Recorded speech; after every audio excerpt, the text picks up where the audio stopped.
Welcome to a very interesting episode of రామోయిజం. ఏ ఆస్తి కోల్పోయినా ఎవరైనా దొంగలించినా కూడా తట్టుకోవచ్చు, కానీ మనలోని కళ, మన ఆలోచనలు, మన క్రియేటివిటీ కూడా చౌర్యానికి గురవుతున్నాయంటే తట్టుకోవడం చాలా కష్టం. ఇర్రీప్లేసబుల్ ఇది. అండ్ ఇది చేస్తున్నది ఎవరో కాదు, సాక్షాత్తు artificial intelligence. Let's talk more about this. Ram Gopal Varma గారు చాలా నిర్దిష్టమైన అభిప్రాయాలతో ఉన్నారు. వర్మ గారు, సో మీ ఆలోచనలు కూడా చౌర్యం కాబోతున్నాయి అనే థాట్ మీకు ఎలా అనిపిస్తుంది? కళల్లో ఒక ఇంపార్టెంట్, చాలా పాపులర్ అండ్ ఇంపార్టెంట్, అందరి ఒక ఇంగ్రెయిన్ అయిపోయింది మ్యూజిక్. మ్యూజిక్ అనేది ఒక మనిషి కాకుండా, ఒక కళాకారుడు కాకుండా, మ్యూజిక్ డైరెక్టర్ కాకుండా ఎవరన్నా క్రియేట్ చేయగలుగుతారు, కృత్రిమంగా క్రియేట్ చేయొచ్చు అనేది మనకి ఆలోచించడానికి, ఊహించడానికి కూడా మనకి అసలు వీ డోంట్. అది నేను హార్డ్లీ ఫ్యూ వీక్స్ బ్యాక్ నేను డిస్కవర్ చేశాను దీని గురించి. అంటే ఒక ఆల్మోస్ట్ మన జాదూ టోన్ అంటారు కదా, అవును, ఒక లిరిక్ ఇచ్చి పాట అంటే 15 సెకండ్లో పాట ఇచ్చేసి, అది బాగాలేదంటే ఇంకోటి ఇచ్చేసి, మిస్ నాకు ఈ టైప్లో కావాలి, ఫాస్ట్గా కావాలి, స్లోగా కావాలి, ఎలాంటి ఇది ఇచ్చినా పాట ఇచ్చేస్తాను. అది ఎలాగ పాసిబుల్ అంటే ఇప్పుడు singer voice, music, everything is generated artificially. So అప్పుడు నెక్స్ట్ ఏమవుతుందంటే, అంటే అప్పుడు ఏంటి, నేను ఒక మ్యూజిక్ డైరెక్టర్తో మాట్లాడితే తను ఏదో ఒక కాంపిటేటివ్ మ్యూజిక్ డైరెక్టర్ లాగా అని ఫీల్ అయ్యాడు. అంటే ఏఐ అది ఏదో మెషిన్ అండి, ఏదో చెత్త చెదారం వేస్తుంది. ఇప్పుడు చెత్త చెదారం కాదు, అదేంటంటే ఇప్పుడు మామూలుగా నేను ఒక మ్యూజిక్ డైరెక్టర్ దగ్గరికి వెళ్ళాను అనుకోండి, నేనేమంటాను, సరే నా సాంగ్ సిచ్యువేషన్ ఇదండి, నాకు ఇలాంటి సాంగ్ అనేది ఒక రెఫరెన్స్ పాయింట్, ఏదో ఇలాంటివి చెప్తాను, 4-5 బ్రీఫ్స్. తను ఏదో ఒక ట్యూన్ చేస్తాడు, ఈ ట్యూన్ ఇలా అనుకోవట్లేదు, ఇది ఏదో నేను ఇంకోటి ఏదో చెప్తాను, మళ్ళీ తను ఏదో అంటాడు. దాని తర్వాత ఓకే అనుకుంటే చలనం చేసి దాన్ని మళ్ళీ దానికి ఒక మ్యూజిక్ రికార్డింగ్ చేసి సింగర్ని పిలిచి అది ఇది మొత్తం ఈ మొత్తం తతంగాన్ని అది 15 సెకండ్లు చేస్తాను. ఇది ఒక పాయింట్. అప్పుడు నెక్స్ట్ పాయింట్ ఏంటి, అది బాగా చేస్తుంది అంటే, బాగా చేస్తుంది ఎవరి దృష్టిలో బాగా చేస్తుంది అది, అంతే కదా. ఇప్పుడు ప్రతి వాళ్ళకి టేస్ట్ డిఫరెన్స్ ఉంటుంది కదా. అప్పుడు నేను సేమ్ థింగ్, నేను నిజమైన మ్యూజిక్ డైరెక్టర్ కూడా నాకు బాగాలేదు ఈ సాంగ్ అని చెప్తే ఇంకోటి చేస్తాను అంటాడు, మళ్ళీ ఇంకొక అది ఆ టైం పీరియడ్ అంత అవుతుంది. ఓకే, సో ఇప్పుడు మీకు నచ్చే వరకు 15 సెకండ్లకు ఒక పాట ఇచ్చేసి మీరు చెప్పిన దాంతోనే మీకు ఏదో ఒకటి నచ్చుతుంది కదా కొంతసేపు అయ్యాక. సేమ్ థింగ్ మ్యూజిక్ డైరెక్టర్ అయినట్టే. అవును, అంతే కదా.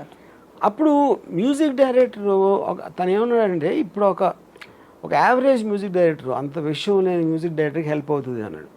నేనేమన్నా అండి, ఇది మ్యూజిక్ డైరెక్టర్ లేకుండా చేస్తుంది, ఇది మ్యూజిక్ డైరెక్టర్ హెల్ప్ కాదు. అట్ ద మోస్ట్ ఏంటంటే ఫైనల్గా మ్యూజిక్ అంటే ఏంటి, టేస్ట్ అది అంతే. ఇప్పుడు క్షణక్షణం పాటలు చాలా డిఫరెంట్గా ఉంటాయి. ఒక ఉదాహరణ చెప్తున్నా, లేకపోతే ఇంకో సినిమాకి ఏదో, లేకపోతే రోజాలో మణిరత్నం టేస్ట్ వేరే ఉంటుంది, నాది వేరే ఉంటుంది రంగీలాలో. సో ఒక డైరెక్టర్ కానీ, మ్యూజిక్ డైరెక్టర్ కానీ, ఎవరన్నా విన్నోడు కానీ, వాడి టేస్ట్ అనేది మ్యాటర్ అవుతుంది అక్కడ. అవును.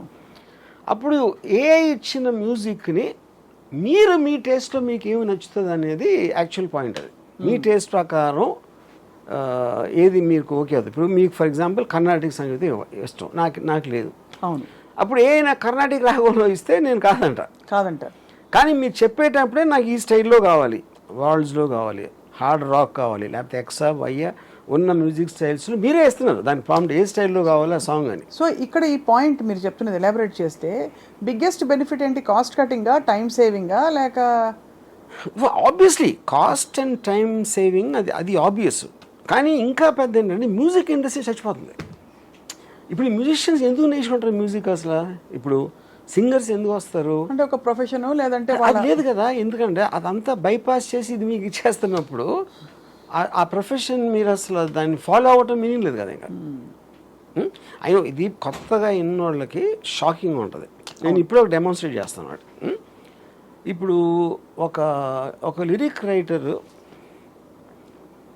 ఒక అమ్మాయిని మ్యాథమెటిక్స్తో పోల్చమని ఒక ఇది ఇచ్చాను, ఒక లిరిక్ కాన్సెప్ట్.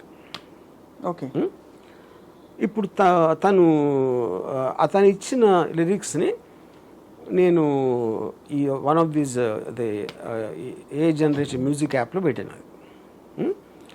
పెడితే అది అంటే నేను చెప్పిన దాన్ని బట్టి ఒక వర్షన్స్ ఇచ్చుకుంటూ పోయింది.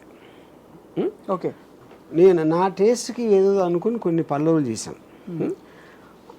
సేమ్ లిరిక్ని ఇన్ని రకాలుగా చేయొచ్చు అనేది ఫస్ట్ ఆఫ్ ఆల్ ఎవరికి ఐడియా వస్తుందని నాకు ఎంతవరకు రాలేదు.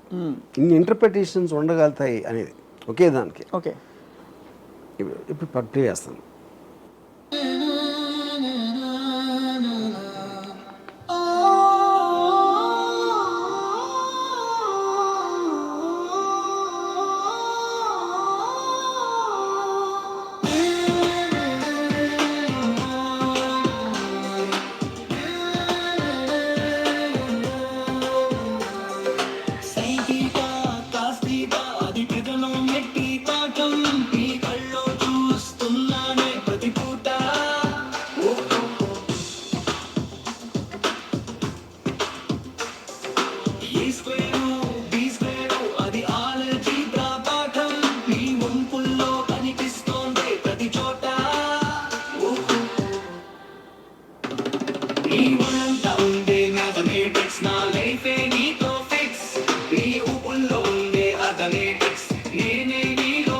ఇదొకటి.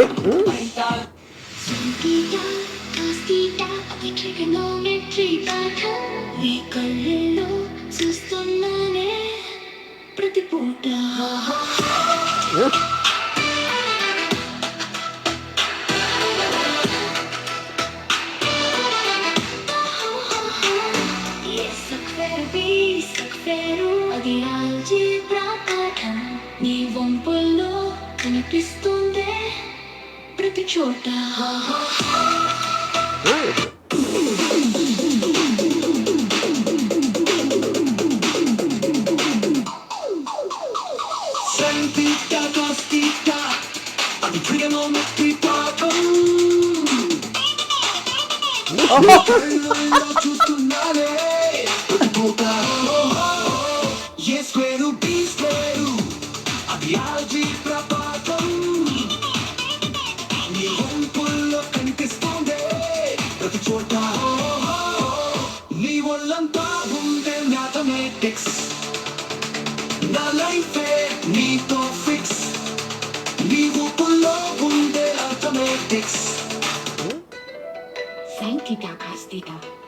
అది ట్రిగనోమెట్రీ పాఠం, నీ కళ్ళల్లో చూస్తున్నానే ప్రతి పూట.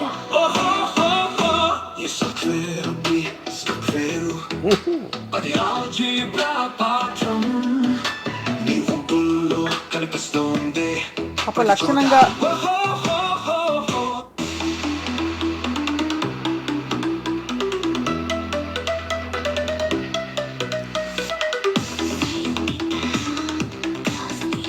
ఛాన్స్.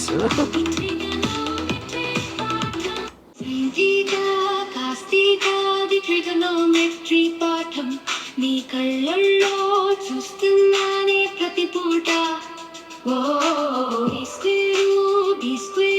అది ఆల్జీబ్రా పాఠం, నీ వంపుల్లో కనిపిస్తోందే ప్రతి చోట. సో ఇప్పుడు మీకు 6 వినిపించాను, అది 100 ఇస్తుంది, 200 ఇస్తుంది వేరియేషన్స్.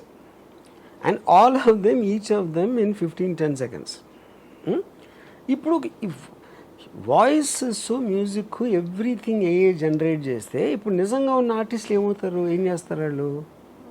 తప్పకుండా దట్ ఈస్ ద పాయింట్. అదే యా, అంటే 10-15 సెకండ్లలో ఈ క్వాలిటీ, అంటే ఒక ట్రాక్ ప్రొడ్యూస్ చేయడానికి మినిమం ముందు అసలు వాళ్ళ కళాత్మకత, వాళ్ళ క్రియేటివిటీ అన్ని వచ్చేసరికి మినిమం 4 hours, 2 గంటలైనా పడుతుంది. మీకు మొత్తం ప్రాసెస్ అంతా ఒక సాంగ్ ఇన్సెప్షన్ నుంచి ఫైనల్ ట్రాక్ రావడానికి 1 month పడుతుంది.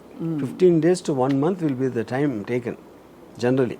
కానీ సో ఇప్పుడు ఏమంటారు మీరు, అరే కదా ఏదేదో ఇచ్చారు, ఏదేదో కాదు, ఏదేదో ఇస్తాను కరెక్టే.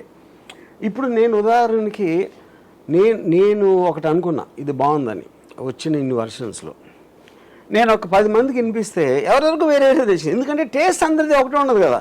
అవును, మీకు నచ్చిన కొన్ని పాటలు ఫెయిల్ అవుతాయి, మీకు నచ్చని పాటలు సక్సెస్ అవ్వచ్చు సినిమాలాగా. అది that is all the time అవుతుంది. ఆర్ట్లో కూడా మీరు ఆర్ట్ గ్యాలరీకి వెళ్తే అందరికీ ఒకే పెయింటింగ్ నచ్చదు కదా. అవును, వేరే రోజులకి వేరేదే నచ్చుతాయి.